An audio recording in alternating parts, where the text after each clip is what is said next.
Hay momentos en la vida donde todo se detiene, donde el ruido de los fuegos artificiales, las risas de fin de año y el brindis por lo que viene se convierten en un eco vacío, porque mientras la mayoría celebraba el cierre de un ciclo, en una comunidad tranquila de Imbert, provincia Puerto Plata, una niña de 3 años desaparecía sin dejar rastro.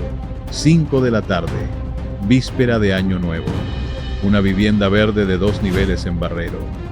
Ese fue el último punto donde alguien vio a Brianna Henao con vida. Y desde ese instante todo cambió. No hubo gritos, no hubo testigos claros, solo un silencio tan pesado que ahogó a toda una comunidad.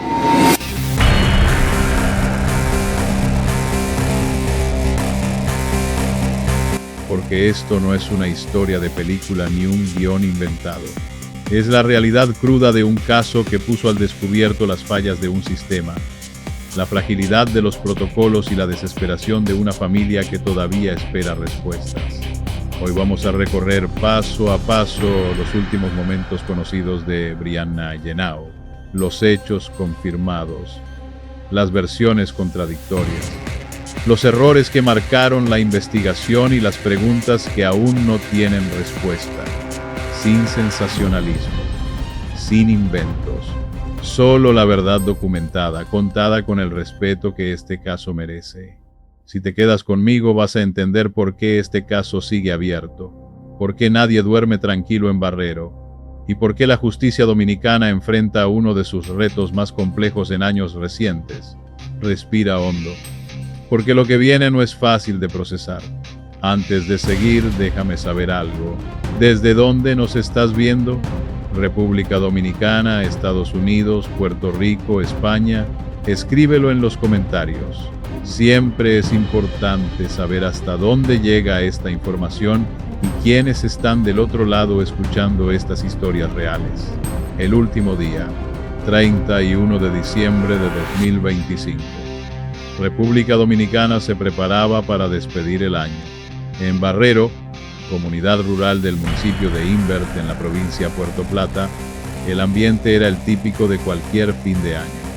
Tranquilidad, familias reunidas, niños jugando en las calles mientras los adultos ultimaban detalles para la celebración nocturna. Brianna Henao, de apenas 3 años, se encontraba en una vivienda de 2 niveles, color verde, ubicada en esa misma comunidad. La casa pertenecía a familiares maternos. Según los reportes oficiales, alrededor de las 5 de la tarde fue vista por última vez en ese lugar. No había señales de conflicto, no había indicios de peligro inmediato.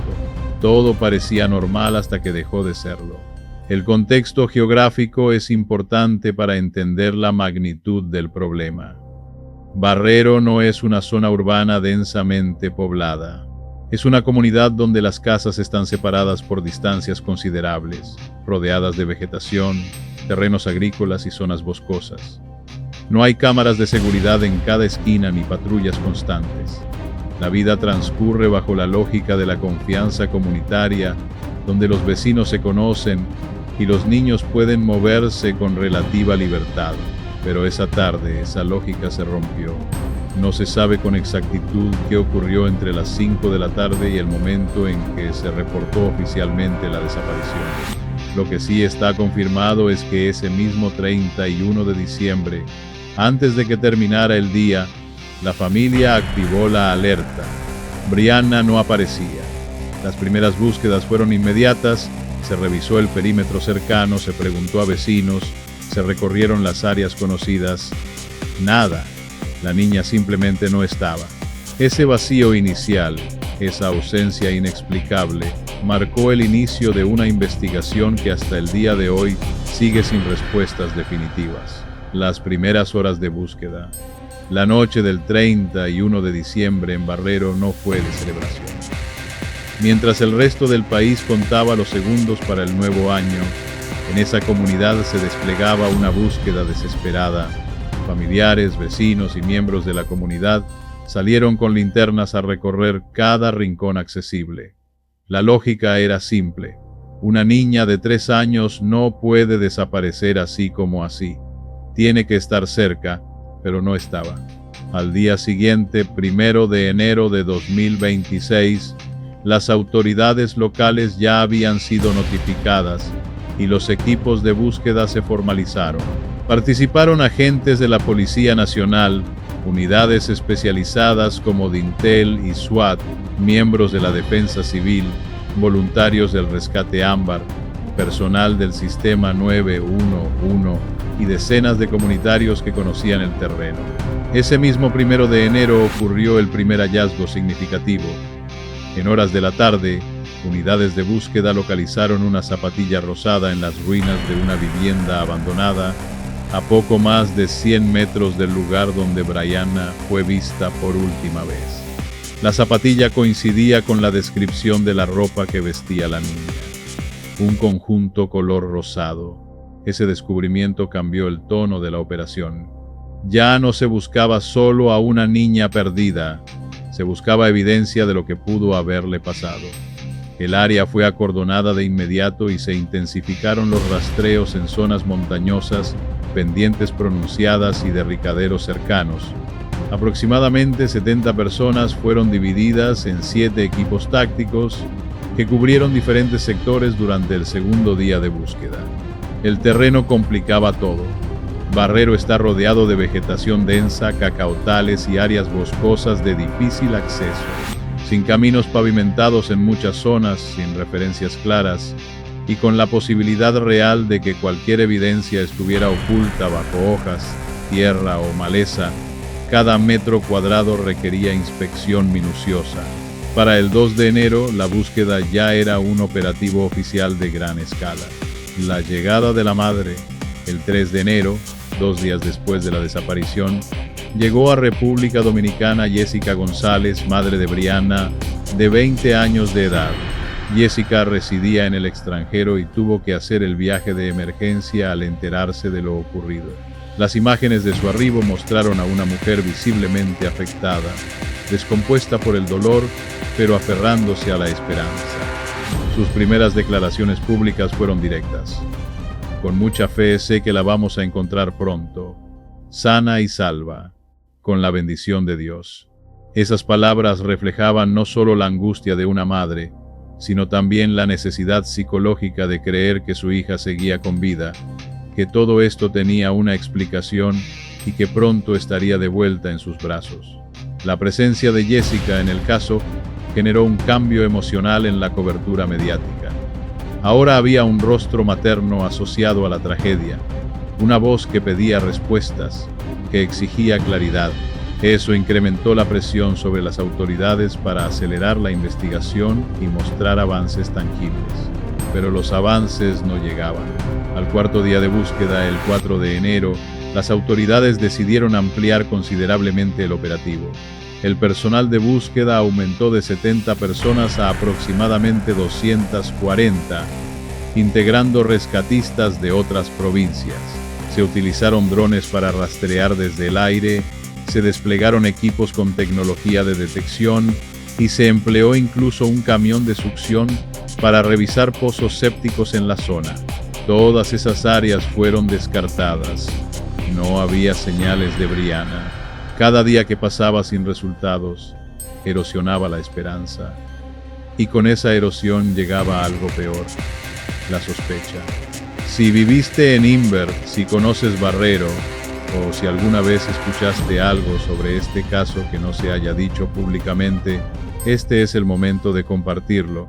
Los comentarios están abiertos. Aquí no juzgamos, queremos entender qué pasó realmente. Tu testimonio puede ser clave. Cuando la investigación mira hacia adentro, el 5 de enero, tras una pausa forzada por las intensas lluvias que azotaron la zona, las labores se reactivaron con un cambio importante. La intervención directa del magistrado Wilson Camacho, director general de persecución del Ministerio Público. Su presencia en terreno indicaba que el caso había escalado a nivel nacional y que se requería coordinación desde las más altas instancias. Ese mismo día ocurrió la primera detención formal. Rafael Reyes Rosario, conocido como Papito, fue trasladado para fines de investigación. No se presentaron cargos en ese momento. La medida respondía a protocolos estándar en casos de desaparición infantil, donde el círculo cercano es siempre el primer foco de atención. Al día siguiente, 6 de enero, el operativo dio un giro más dramático. Durante la mañana, 5 personas fueron trasladadas desde la residencia donde Brianna había estado antes de su desaparición. El grupo incluía 3 hombres y 2 mujeres, todos familiares directos de la menor. Entre ellos se encontraban Alfredo y nuevamente Reyes Rosario, hermanos y tíos abuelos de la niña. Aquí es fundamental aclarar algo que muchos medios omitieron en su momento. Estas retenciones no equivalían a acusaciones formales. Según lo establecido por la ley dominicana, las autoridades tienen un plazo determinado para retener a personas con fines investigativos sin necesidad de imputar cargos de inmediato. Esto es común en casos complejos donde se requiere tiempo para reunir evidencia, realizar entrevistas y contrastar testimonios. Sin embargo, en la calle la percepción fue completamente distinta. Para la comunidad de Barrero y para gran parte del país, el hecho de que se detuviera a familiares directos fue interpretado como una confirmación de culpabilidad. El estigma social cayó de inmediato sobre esas personas, aunque legalmente no existía nada que lo justificara todavía. Este choque entre el proceso legal y la interpretación pública sembró la primera gran fractura en el caso.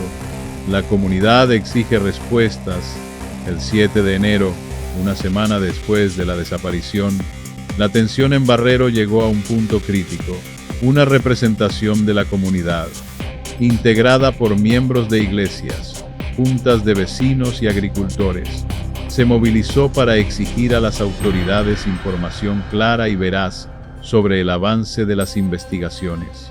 No era un reclamo infundado. La familia de Brianna había expresado públicamente su frustración por la falta de comunicación oficial. Según sus propias palabras, estaban exactamente igual que el primer día, sin llamadas, sin explicaciones claras, sin acceso a las supuestas evidencias que el Ministerio Público decía tener. Jessica González, la madre, fue particularmente enfática al señalar que no se oponía a que investigaran a quien fuera necesario, pero que el proceso no estaba siendo transparente. No les mostraban pruebas, no les explicaban las líneas de investigación, y cada movimiento de las autoridades parecía ocurrir de espaldas a la familia. Esa opacidad generó desconfianza, y en comunidades pequeñas donde todos se conocen, la desconfianza se expande rápidamente. El ambiente en Barrero se volvió pesado.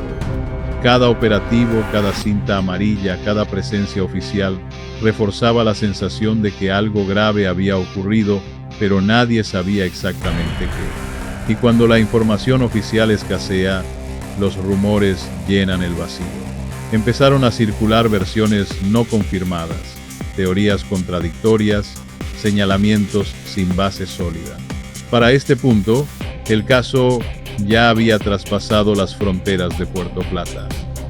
Los medios nacionales cubrían cada detalle, las redes sociales amplificaban cada nueva información y figuras públicas, como la actriz Clarisa Molina, habían utilizado sus plataformas para pedir ayuda ciudadana y difundir datos sobre Brianna. El país entero estaba pendiente, pero las respuestas seguían sin llegar. La confesión que no se sostuvo. El 8 de enero, el caso dio un giro explosivo. Carlos Manuel Genao, padre de Brianna, declaró públicamente que las autoridades le habían explicado que 2 tíos de la niña, Rafael Rosario Núñez, alias Papito, de 52 años, y Reyes Rosario Núñez, de 43, habían confesado haber cometido el crimen. Según el director regional de la Policía Nacional en Puerto Plata, general Jorge Luis Galán Guerrero, ambos hombres habrían admitido su implicación en el abuso sexual y muerte de Brianna.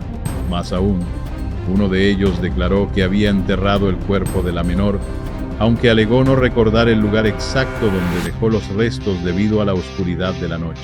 Esa confesión cambió radicalmente la percepción del caso.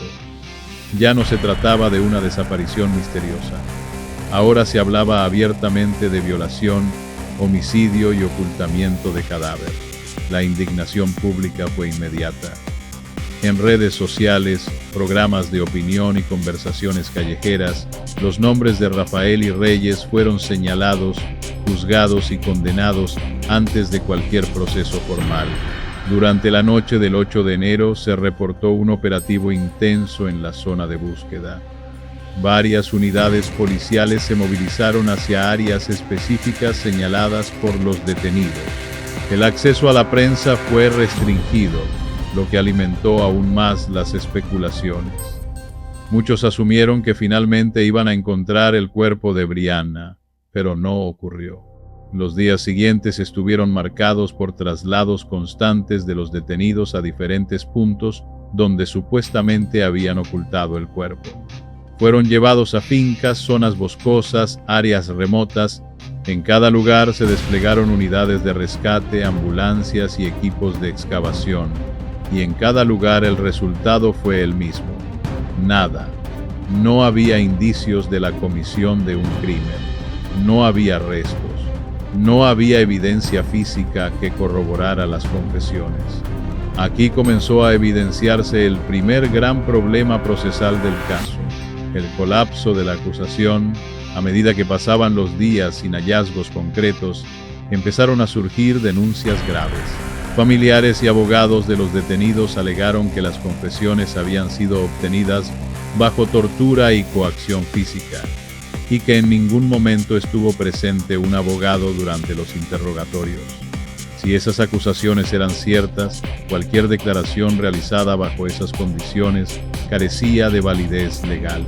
El Código Procesal Penal Dominicano es claro. Una confesión no puede sostenerse por sí sola como prueba de culpabilidad.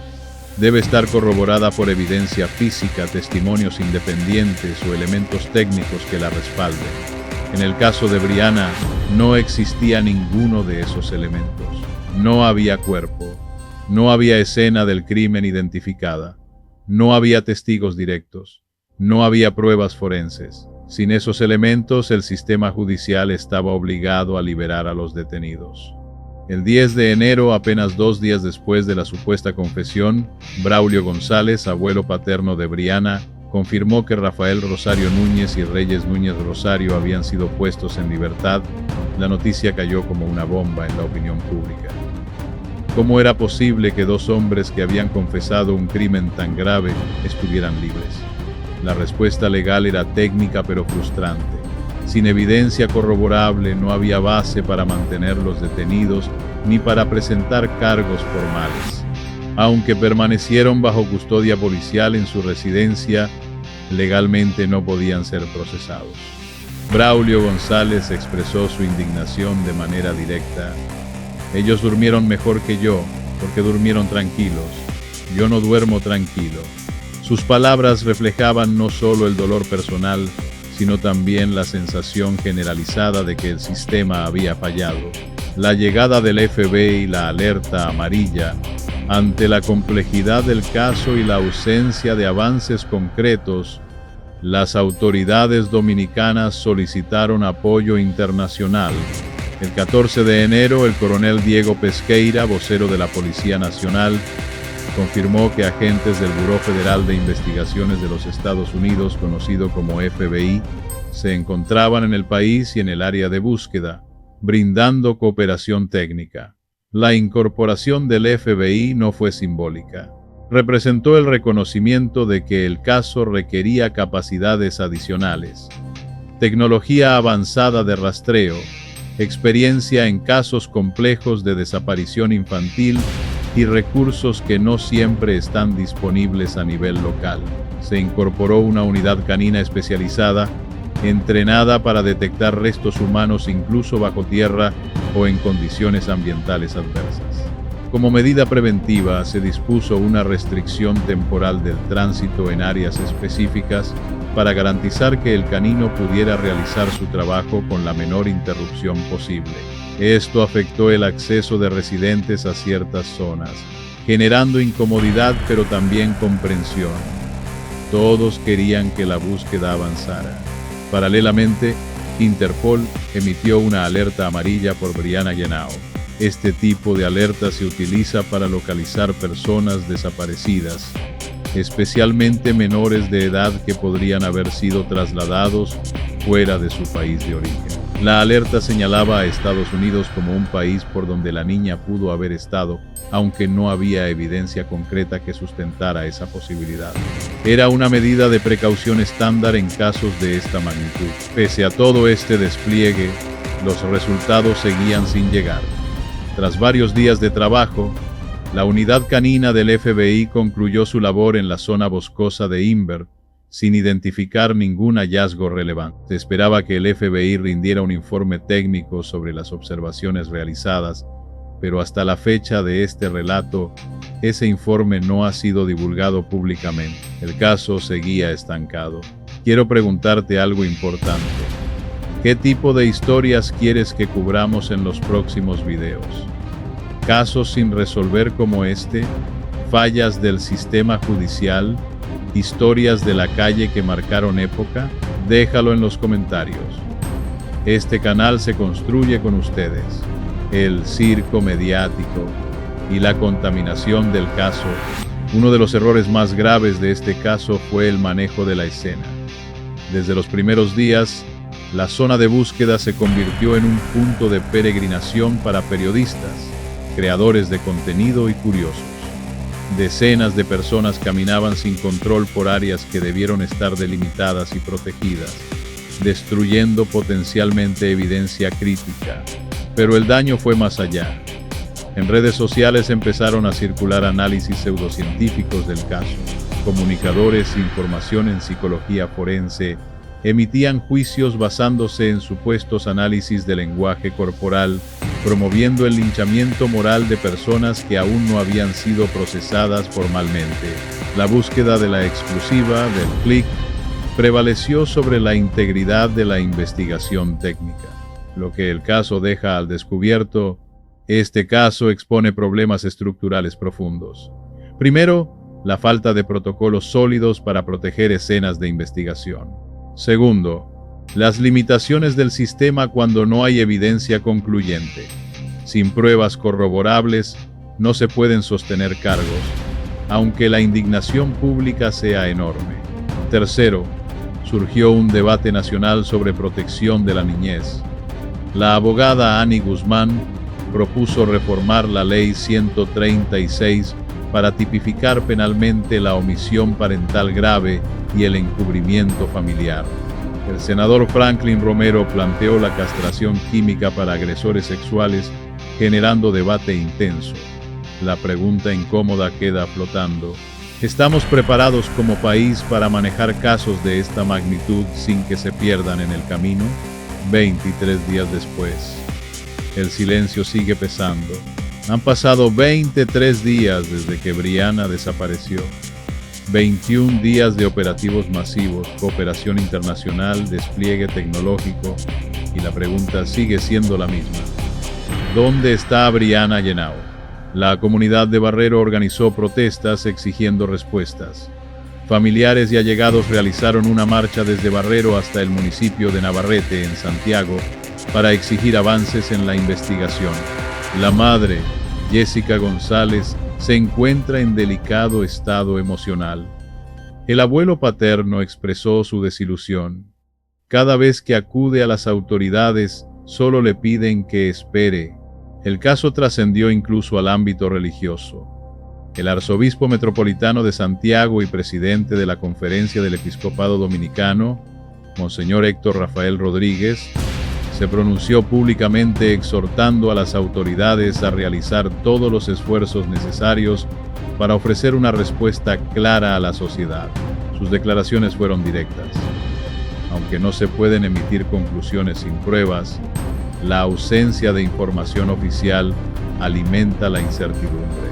Si no hay una respuesta satisfactoria, cada quien saca sus propias conclusiones, y eso es parte del dolor que vive la sociedad, señaló el prelado.